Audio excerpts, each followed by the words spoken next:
你想用网络上的资源来自学英文吗？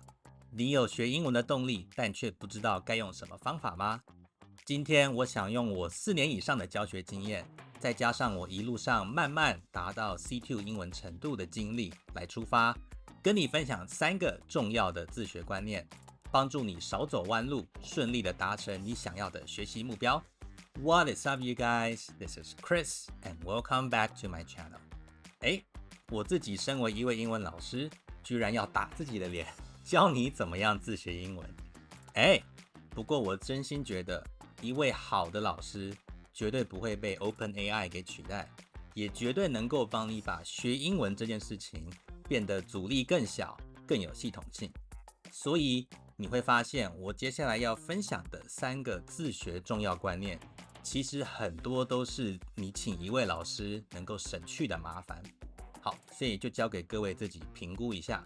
Then, without further ado, let us jump right into it. 如果你要开始自学英文，最重要的第一件事情就是设定实际的短期、中期以及长期的学习目标。听起来很像废话，但是很多人都会做错。大部分人的错误就是把理想中的自己当成长期的学习目标。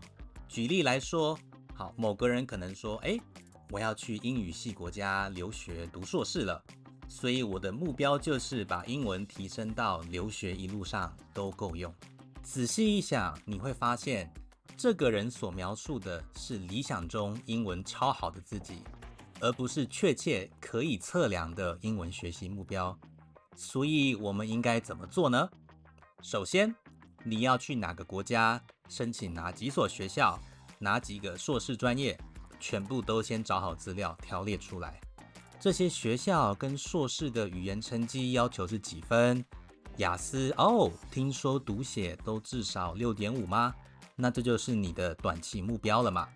接着中期目标，好，你希望到了当地能够把日常英文口说练到完美，并且在聚会上跟朋友畅谈没有障碍。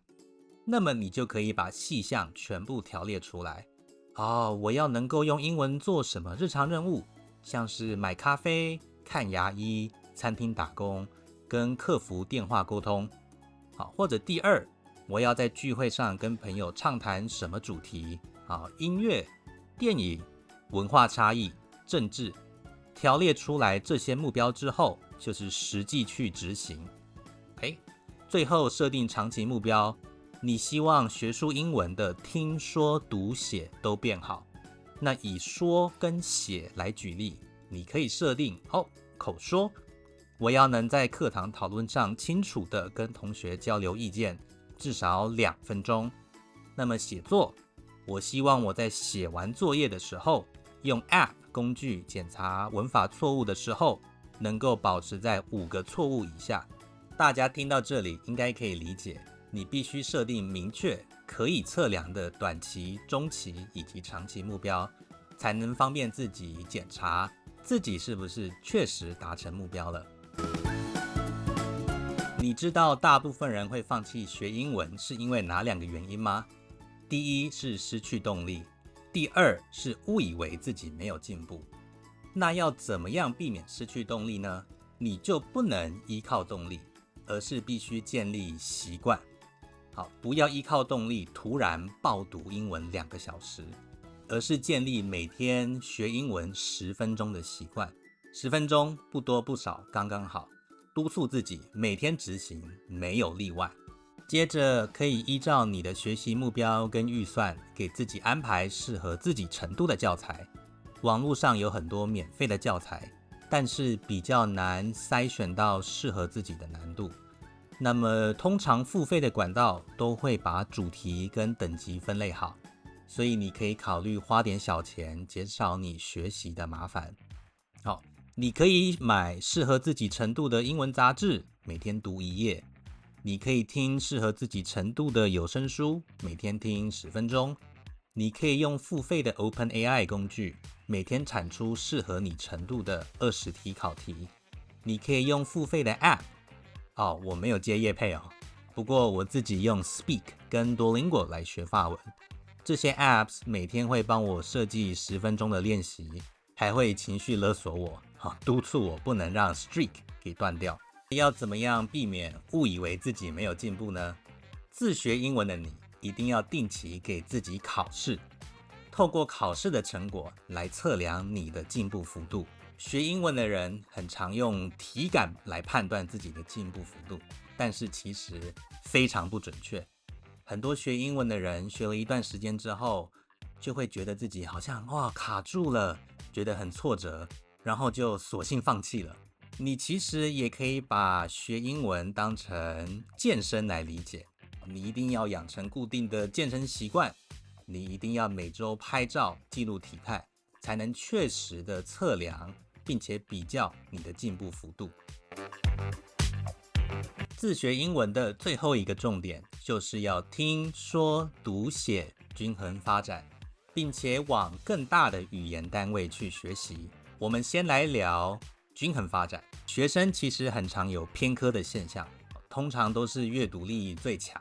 好，那这个现象其实很合理嘛，阅读是最方便培养的能力。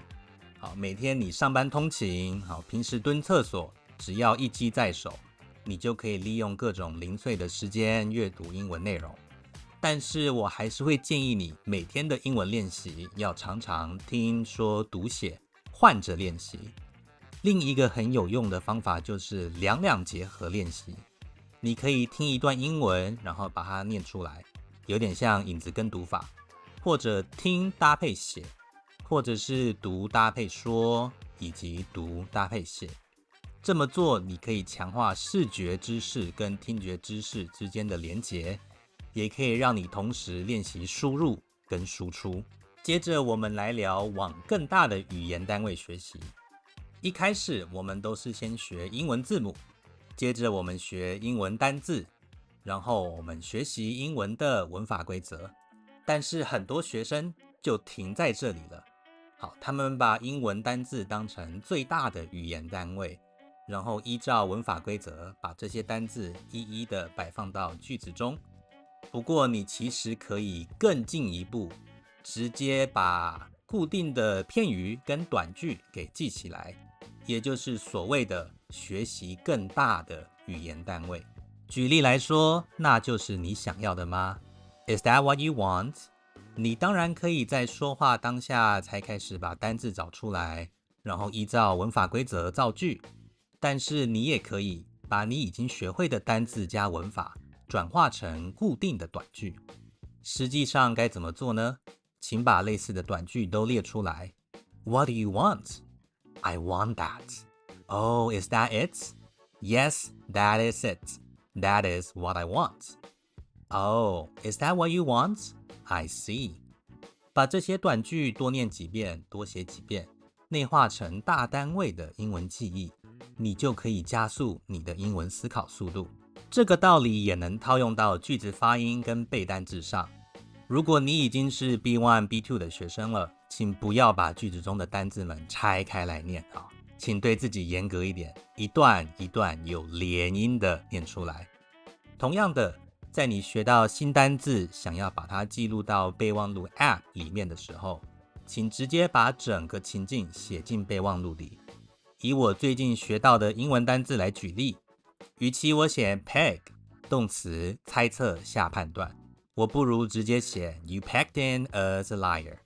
或者是 gravitas， 与其我写 gravitas 名词源自拉丁文认真态度投入，我不如直接写 You should say it with gravitas. Here's how to do it with gravitas。 直接把当下学到的情境整个搬进你的备忘录里面，之后在复习的时候，你真的会印象深刻2倍以上。我们来总结一下今天的内容。第一个观念呢，就是要设定明确可测量的短期、中期、长期学习目标。第二个观念就是要建立习惯，并且用考试定期测量你的进步幅度。第三个观念就是要听说读写均衡发展，并且学习更大的语言单位。And then I think that's it for today's video. Thank you for watching. Please like, comment, and subscribe to my channel. Please also feel free to pull up to my Instagram and Threads to talk to me. Yeah. And then so I hope you have a good one and hope to see you in the next one. See ya. Bye bye.